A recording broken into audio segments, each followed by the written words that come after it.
The House Subcommittee holding a hearing next hour on the violence committed by left-wing protesters. Former NCAA swimmer and women's rights activist Riley Gaines has said she's experienced that violence firsthand. She was forced to barricade herself in a room at San Francisco State University last month after being ambushed by trans rights protesters. She'll be testifying on Capitol Hill today. But she joins us here first. Riley Gaines, along with Congressman Bishop, chairman of the House Homeland Security Subcommittee on Oversight and Accountability. Welcome to you both. Congressman, I'll ask you about this hearing that's about to happen there on the Capitol in just a moment.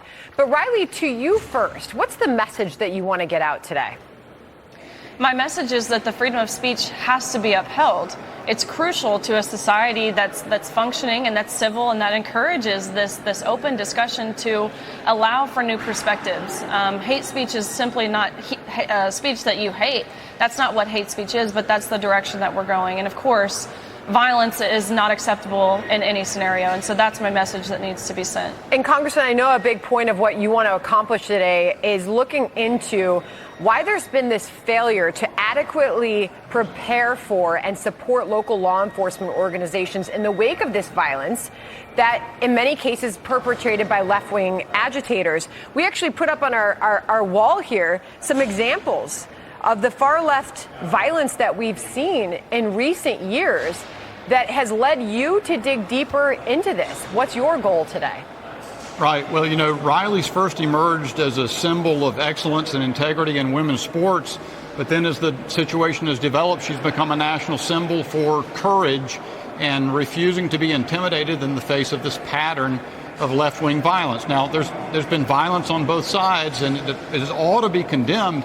But often we don't hear about, or people tend to deny or denigrate the notion that left-wing violence has afflicted our civil discourse. Well, Riley shouldn't be subject to that. No one in America should be. And our hearing today will examine it in detail and hear from witnesses like Riley who've had this experience and know that it's not the right way for our country to go. Riley, we go back to early April when we all got to see that video of what happened to you there at San Fran State University. I know you said that you are going to sue after what has happened there, and they're still saying that these were peaceful protests. This is the San Francisco State University statement on what happened to you in that picture, as we very well see that situation turning violent on you. The university says that event was deeply traumatic for many in our trans and LGBTQ communities, and the speaker's message outraged many members of the SF State community. No word on what that meant for you and how that affected you? How did you respond when that was the statement they issued after you were attacked? My eyes were opened when this was the message that was sent. They applauded their students for doing this. And you guys only saw a snippet. Those videos, you saw a snippet of what I endured for hours. 3 hours of being yelled at, of being assaulted, of being called all kinds of names, of these violent, vengeful, hateful things. And if you look in the eyes of these protesters, truthfully, they are filled with hate. They're vengeful, they're violent, and of course, they appear soulless, which is deeply traumatic. And those moments and those hours, really, that I was barricaded in those rooms and I was rushed and I was ambushed, I truly feared for my life. And for the administration to release a statement applauding this behavior is chilling. It's really deeply troubling, and it's something that should be everyone, regardless of party affiliation, should agree on that. Congressman, there have been ongoing questions over how so many in the left can characterize such scenes as peaceful. I mean, rewind back to the media response to the George Floyd protests. Just watch some of what we heard then. So far, this has been very peaceful. The organizers told me they want to keep it that way. So far, peaceful. This rally began a few hours ago, started off at a park, and then folks moved to City Hall. But then people began to peel off. They said that they wanted to come up to this I-45 and actually stop traffic. We saw the protests initially, peaceful by day. It's the pattern that we've been seeing. Then we saw the looting beginning. And we know exactly what was happening then, Congressman. And to go back to Riley Gaines' point, on her situation, she was barricading herself behind closed doors. She had to go into hiding for 3 hours. They weren't even peaceful in an alternative universe, Congressman. So why is there this insistence on the left that when things do get violent that they are not?